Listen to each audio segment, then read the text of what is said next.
I'm Luke Catfield. I'm joined by Matt Mayer here at the Express and Star. Matt, international break, no Premier League, no Championship football. Wolves have just got a win. Does it come at a good or a bad time for Nuno's men? I think that's an impossible question to answer. Sorry, I'm just looking my words out there. But it's not really a question that can be answered until a few weeks down the line. Yeah. You know, it's the same for every club. Horrible cliche to use, I know. From Wolves' point of view, I always think the international break, this first one for all clubs is if your team's doing well, and Wolves have done well the last couple of weeks. Obviously the great draw against Manchester City, then they go and win at West Ham in dramatic fashion. You suddenly got 2 weeks to wait until the next game. There's that element of frustration. Conversely, had things gone badly in the first month, I suspect many supporters would be quite pleased of the break. Of course, it's a bit of a falsehood really, because a lot of the squad are away.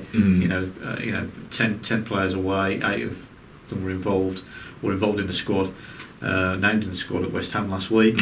So the players themselves don't really get a break, but it's the same for everyone really. The advantage Wolves have got in some respects is that they obviously don't play till next Sunday. Yeah. So with most players not returning back till the back end of next week, they do get that. Nuno will have that bit more time to perhaps, plan and work towards that game on Sunday. Of course, so will Sean Dyche at Burnley. Yeah. One man who hasn't travelled, somewhat surprisingly, João Moutinho. It's been a bit of a sensation in that midfield for many fans. It's a good thing to see him sticking around, because there's no chance of him getting injured then, unless he picks something up in training. Well, yeah, obviously from a club's point of view, the main concern at this period is that everybody comes back, fit and healthy.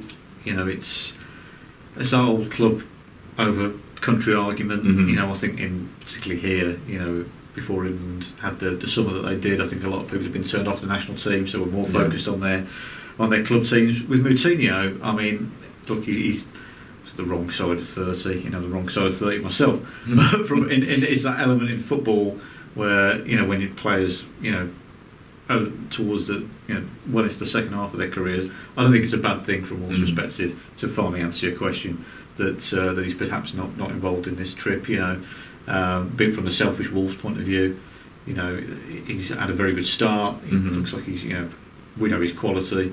He's been arguably the standout performer so far from a Wolves point of view. Yeah. So the fact that he isn't going away these 2 weeks, that he's going to, be rest, maybe a bit of recuperation and get ready for the next batch of games, I think that's probably for the best from Wolves' point of view. Yeah, and a little bit more time for Nuno to plan for the Burnley game, I guess.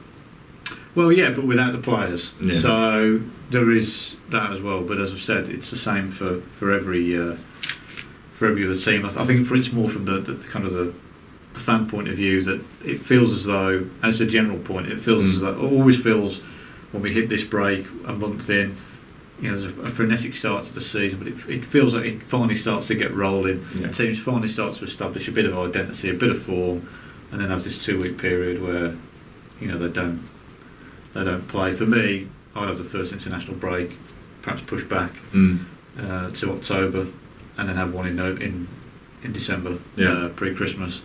But that's only me. Yeah. So, international break, take it or leave it. You've got it anyway. For all the latest Wolves news, make sure you stay with us at expressandstar.com.